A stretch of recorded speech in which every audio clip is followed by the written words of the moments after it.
provide information that staff researched and provide a city attorney opinion on whether data centers can be banned or not, and then to receive public input and provide that direction back to staff.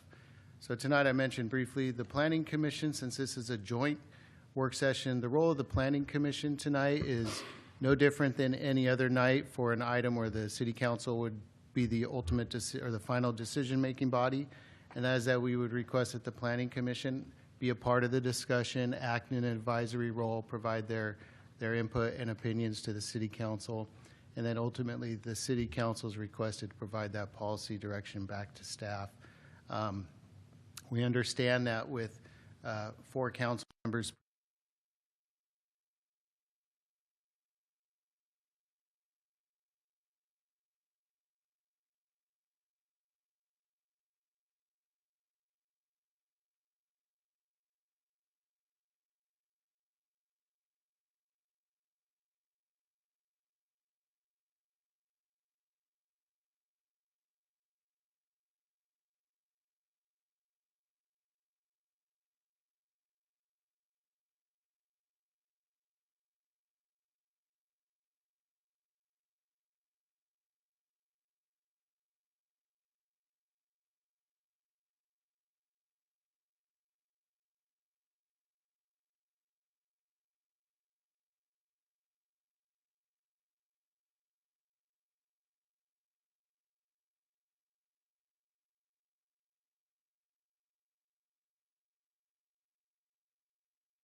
So if we were to go with, proceed with the ban of the use of data centers, right? At the front of this, you defined it as was laid out by federal guidelines, it looked like. I don't want there to be a way for it to come under any other name.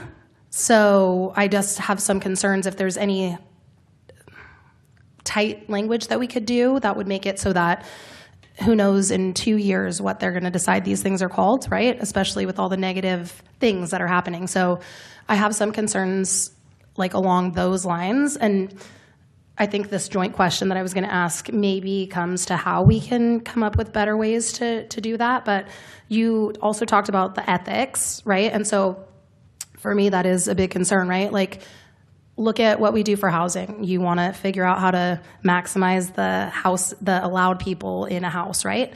So if we're going to give up the mass amounts of land that these things would require, is there a way to specify some sort of jobs per acre threshold, similar to how we have like a, like what the allowed housing is? That way there's a little bit of built-in protection as well. If it comes under a different name, okay, is this going to provide this many jobs per acre? Oh, it's not, can't pass. So those are sort of my questions about that. And then the other question that is now coming up a lot, so now there's a bunch of people who are having home versions of these, right? So we may say there's no land in Oakley that can use that, but I, as a ratepayer, right? PG&E's ripping me off, we have Tesla batteries and PG&E's not giving us any money. So I could say, oh, you know what? I've got room on the side of my house. I'm going to put one on the home version of data centers that they're now coming out with. So what is the impact of 1,000 of those? And we don't have anything in our ordinance that sort of addresses that residential concern.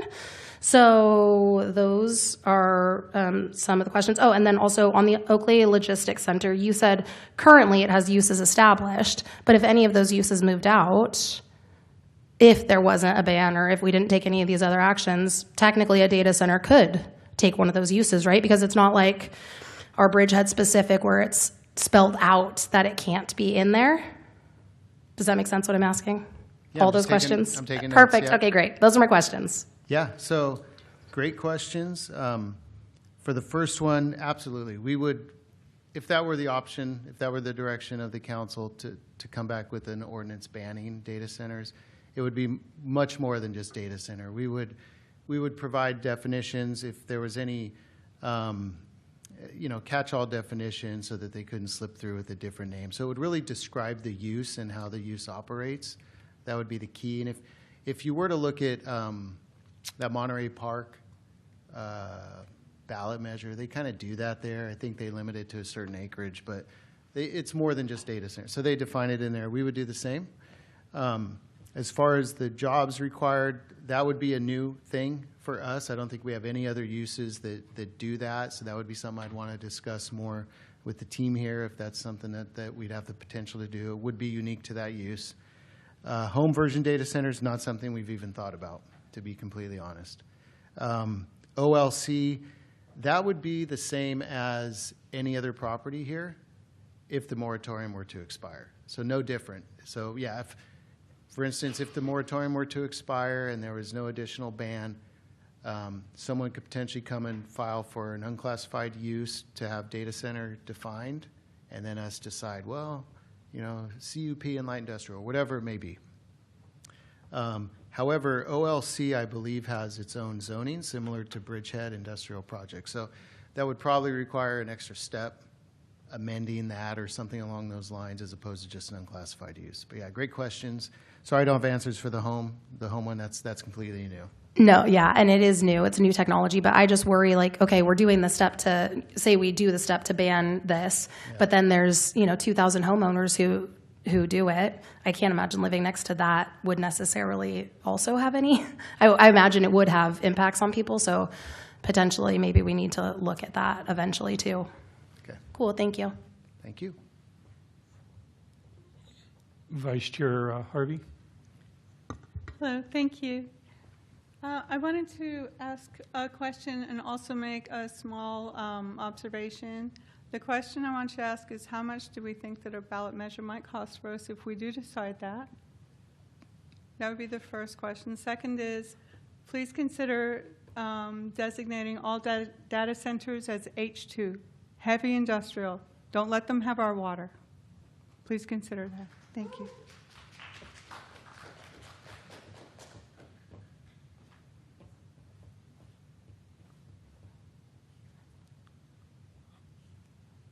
Councilmember Shaw or Island? I have both names on here, so I'm not sure which. It's me. Okay, so I just have one question for now. It's if we do move forward with a permanent ban and we need to have specific findings, is that going to be something that the city attorney works on with you, or are we going to need to determine what those findings would be? Maybe I can answer that. I think consistent with practice, we would propose language. I would want to obviously work on that and present that to you. So certainly I can do that, and then you could add or subtract anything. Another option consistent with practice, this is a workshop, but if you give direction tonight, we can come back and formally introduce an ordinance, bring it to the commission, bring it to the council, or we can do kind of a focused workshop on whatever direction you give us. So if you want, let's say, a ban ordinance, we can give a draft of that in a workshop format, which would allow you more leeway to give us direction. Then we can take that draft, take your direction, and actually go through the formal introduction process. So that's at your pleasure as a council. I've always said I wanted this done as quickly as possible. So I think having you provide something would be fine in my eyes. I just want to make sure that it's, very strongly like no loopholes, nobody following, like Councilmember Williams said, I had those in my notes as well, like making sure that we aren't banning data centers, we're banning what a data center is. And so that way, if they come back with something by another name, and also, it's the size is a concern for me. In the staff report, it said large. I want to just have it across the board, and I can give that after public comment. But my question was, we will have some, obviously we always have some direction to give, but I think I would rather you bring us something. But Yes, and responding to that comment as well as Councilmember Williams' comment, we can define the term data center, but define it very specifically and very broadly so that if people try to come back with different names, those would fall within our definition. So if we use our definition, but we have a very inclusive, exhaustive enumeration of what a data center is, then legally that will encompass the prohibition, and it shouldn't allow people to come up with a different name because we're going to be describing what they are. So we have some leeway in just using the term data center, but I'm sensitive to the issues you both have raised. Commissioner Ireland. So on that same topic, I know we're talking about definition, data center by another name. Is it possible to not just look at defining what it is? I know in the federal definition it was, a primary use, but also look at objective criteria, things like the external effects of what a data center is, because it's really primarily sounds like public comment is. It's the water use, the noise, the power, and also environmental risk for battery and fuel storage backup systems.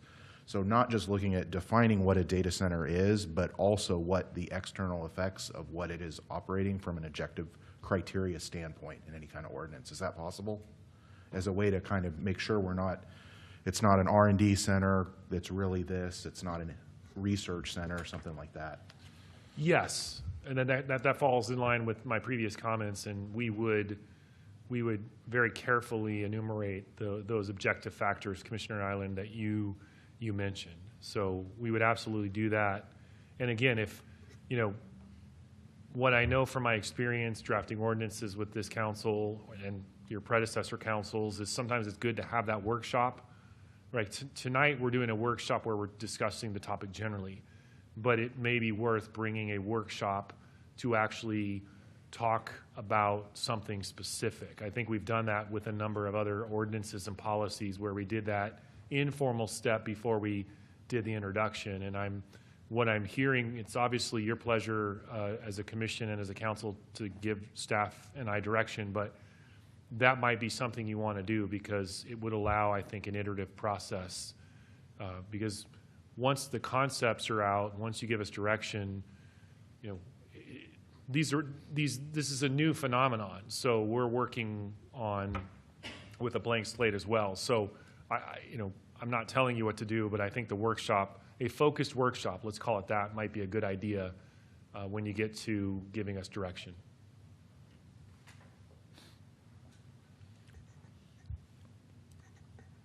You guys' light's still on, so I'm just checking. I touched it. Would that be something we can do jointly with the Planning Commission? Yes, yes. Perfect, thank you. That actually might be nice because then, I mean, it would kill 2 meetings. I mean, we can do it all in one. So I'm not advocating for that, but. Councilmember Williams. Okay, so if that's the process that we took, a focused workshop, we would still then have, say, we develop the language, we get an ordinance we like, we would still have a first and a second reading. Yes. Okay. Well, what we would do, because this would go in the zoning ordinance, our zoning title is we would bring it to the Planning Commission under the zoning ordinance procedure where we'd ask the Planning Commission for a recommendation.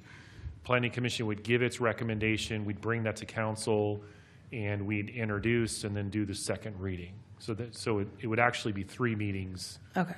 Now, our second meeting practice in this council is usually done on consent, but in theory, someone could pull it off of that. Okay, and just keeping in mind, I believe it was Councilmember Shaw who was really aggressively pushing for an end of the year, right? Or maybe it was the mayor, I'm sorry. I don't remember at this point, but somebody really wanted something tied up by the end of the year, even given those timelines. Is that still realistic, or would we probably? Well, that'd be tough because Okay. it is basically late July. If we did a workshop, we would need some time. You know, obviously, I think we all have a lot of things going for this city. So, you know, I don't envision that staff and I would be able to have a workshopable product to you until September. And then we have to go to Planning Commission. We have to notice that. And the law has changed recently such that we now have a 20-day published notice requirement. And getting into the weeds, the notice that goes to the council has to relay what the Planning Commission's recommendation was. So we can't even notice the city council meeting until we have had the Planning Commission and know its recommendation. So if I work it all out, and then usually we don't do our November meeting, and then your December meeting is, especially this year, there's an election, and so you'll be seating 2 council members, whether it's the current council members or not. I think that's ambitious if you're going to add the workshop piece. It's not that we won't work with you, but I just think that's, at this point, a little bit hard. Okay, I don't see any further questions from there. Just checking with Councilmember Fuller on Zoom, no hand raised. He is not on Zoom as far as I can tell. Okay. Then we'll move to public comment. We'll start off with public comment with members that are here in the room. The first public comment will be limited to 3 minutes. The timer's in front of me. Will be John Bassinger. Hi. Ooh, hello. So I'm a little bit animated. You can tell from my outfit here. I'm AI Sheriff, trademarked.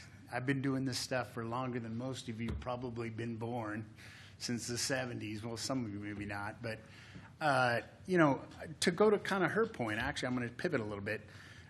You can do a lot of this AI work on really limited machines, gamer machines. I really want you guys to kind of put together something that would be, you know, a framework around, an education framework maybe for the kids in Oakland, Oakley, what am I saying? You know, middle school, high school. You guys need to address that really because you can do a lot of this. The kids are scared to death of this technology. The adults are scared to death of this technology. And, you have to embrace it. You have to know what it's about, and you have to know the hardware, the network, and not to the level maybe that I do, but I would really like the council to kind of figure out some sort of an educational path that the kids could, learn in middle school, and have a session on that. I mean, really, because you can set up these, incredible machines with just a gamer. A lot of these kids, they have gamer machines at home. They have, you can use, with all the desktops you have, the laptops, you can do amazing things. And I'm saying that, I'll help you. I'll be your expert if you'd like. I'm animated. The kids like me. I'm very memorable. And they listen to me. And I can certify the kids. I can get them to a level to where they can do, some amazing things, and they can embrace this technology without worrying about data centers, and destroying the planet and killing everybody, everything the doomsayers here. And you can regulate, she's talking about, you don't need these massive batteries and things like that. You can have a 100-amp service from your house and do things with limited, hardware. I'm doing things on 10-year-old dated hardware. And you can do a lot of the stuff that some of these data centers are, we're thinking that the data centers could do. So anyways, aisheriff.io. And that's the reason why I'm wearing my kind of crazy stuff. Trademarked, that's me. And like I said, I'm entertaining to the kids, and I can start off your process in terms of education. And that's really what we need to do, is get people educated, because there are, reasons to have these mass data centers, but they need to be, next to the Lawrence Livermore Lab out in Livermore, somewhere, that requires the computation for that. And we need to educate the kids, because they are scared to death of this stuff. They're following me around like the Pied Piper looking for, internships with no money.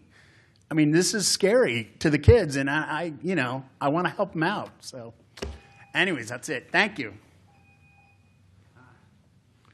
Our next speaker is Randy Sullivan.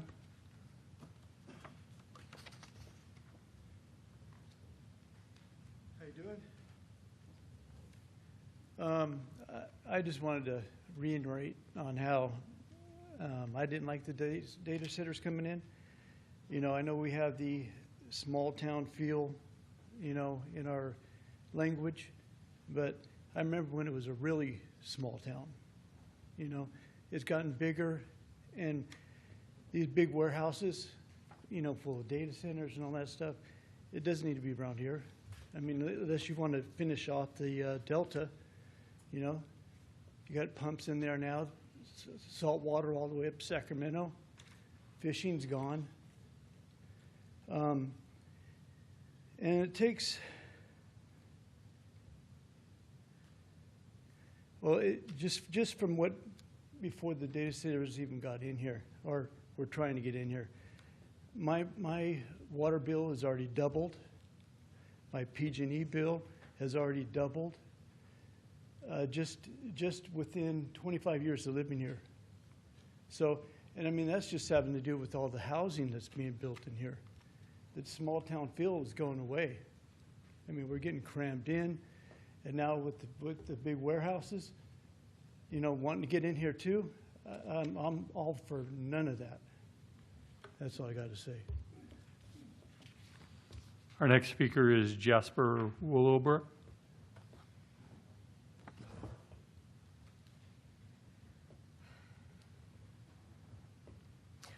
All right, hello. So, main thing here that you guys need to take into consideration, I'm glad Williams brought it up earlier, is the Pittsburgh data center.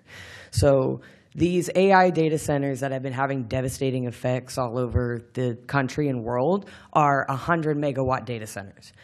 Project Perseus in Pittsburgh has already been approved for 99 megawatts with expansion up to 500 megawatts.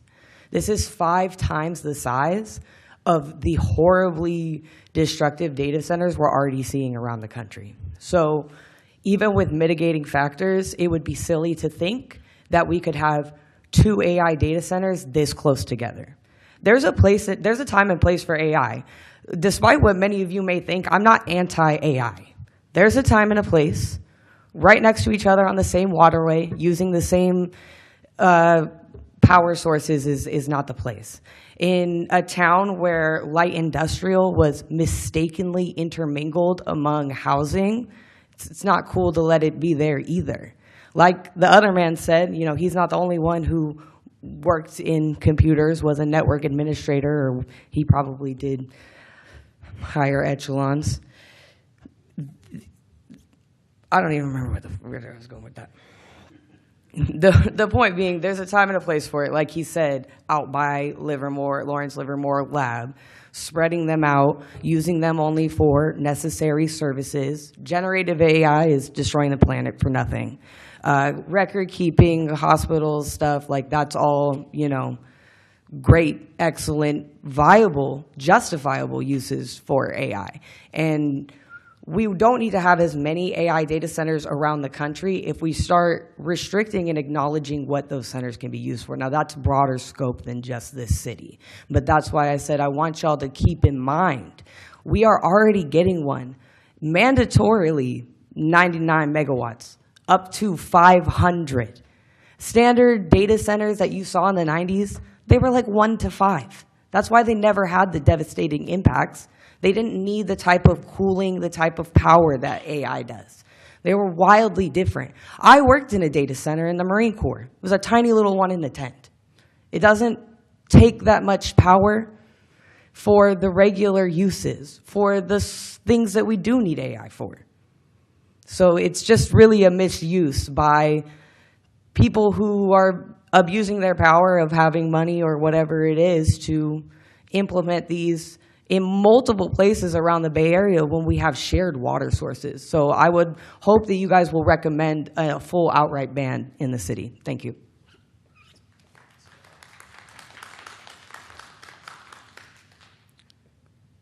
Cheryl Cabral.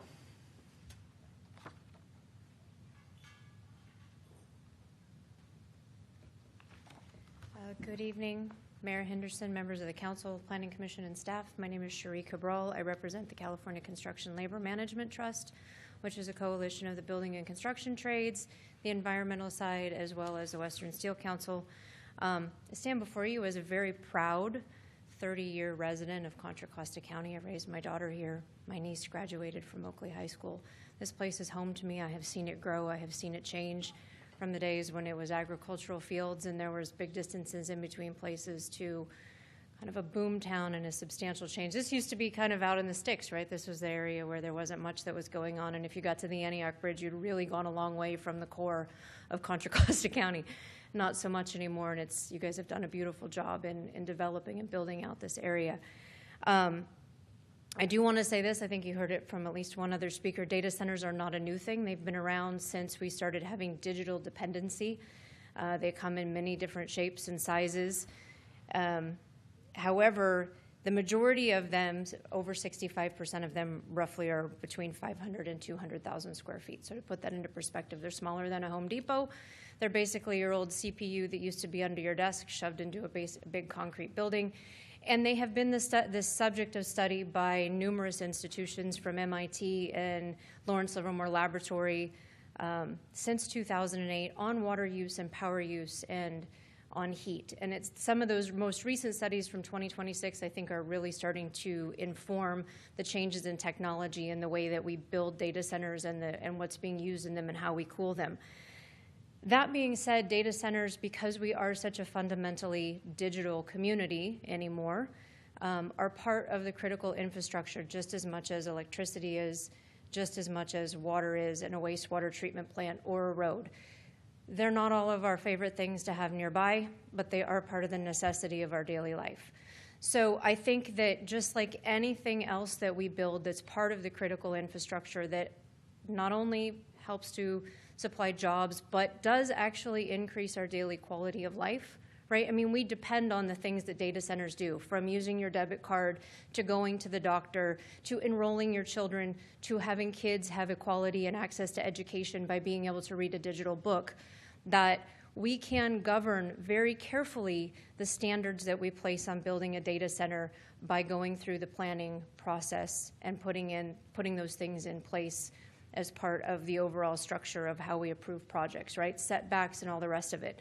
That's why that process is there, and I would encourage you, as opposed to banning everything and considering everything with a blanket umbrella, which not all data centers do AI, the majority of them do not, that you utilize the planning process for the governance as opposed to an outright ban. So thank you for your consideration. Melinda Mora.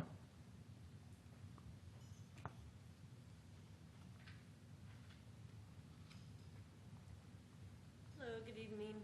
I am actually a Pittsburgh resident, so I am here supporting my ban on the Pittsburgh data center, but I'm also increasingly excited to hear that with the definition of where you may all agree upon what a data center has now been potentially called, I really do believe that the ban on the data center, which this lady has now coerced maybe or decided to describe, the way that technology actually is working. I do work in technology. I have for many years. I also have built a couple data centers in my own career path. And there is not that much that is actually needed in the necessity of what people believe. And for that fact, I really think that at this point, if you guys do decide to ban what the data centers is called and the definition of that, could become a very broad range. And I believe that that is the true way to go. And if people need to go back and revert into the potential meanings of your business, your industry, your city council, your hospitals, your police departments that need to run their own data centers, it's totally feasible. And I don't think that there's a necessary plan and need for these giant, expansive data centers, which I know people think they're all AI, and they're really not, because I do work in the healthcare industry for the largest healthcare industry that we all know of, probably, as a government-run industry. And we can run on a very small subset of our own data and our own data centers in a multitude of our own data centers, and they have been around for many years. So for that fact, I don't think that there's a need for so many more to be created in our environmental impacts that we are seeing today, as how they are being created. Because again, I've worked in them, and they are not like what they are today, which is unfortunate. But thank you, and agree that please proceed with the ban of the use of the data center, and that technology definition should be expanded to the extent that you all believe should be. Thank you. That was my last speaker card for in person. We did receive one online that the person wished to speak, and that'd be Louis Gentry.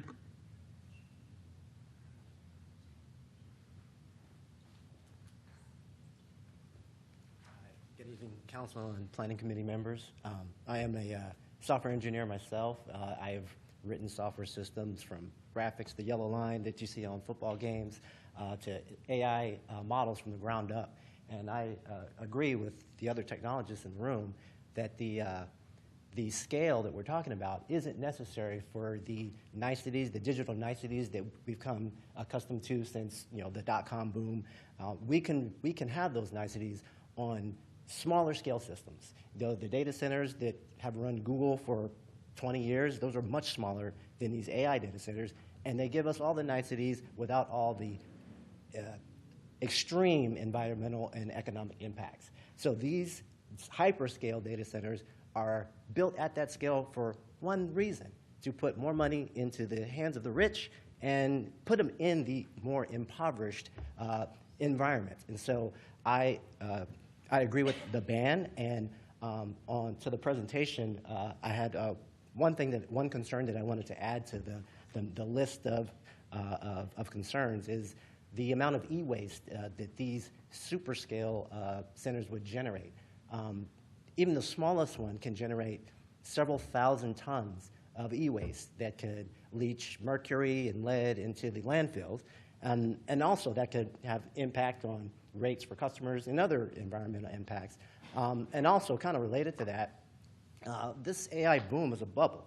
It's speculation. It's the new gold rush. Not every participant is going to survive.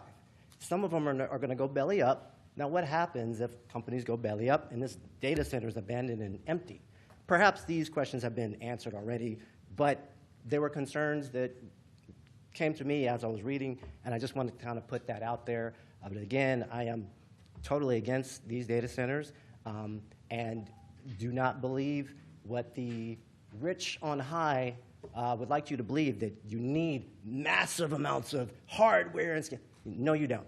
You know, if you're trying to recreate what the human brain does, then of course you're going to need a complete world of CPU, but those aren't the niceties that we need today. You know, and at what expense? We don't want to blow up the planet just so somebody else can get richer. You know, we can do all these, you know, computers that you have in your servers, these old computers that, you know, you meant to recycle, but you're doing nothing with. You can repurpose all those and actually run AI models today on those things and actually get benefits without having to have, you know, all this massive, expensive new hardware or anything like that. So again, the rich want you to keep spending.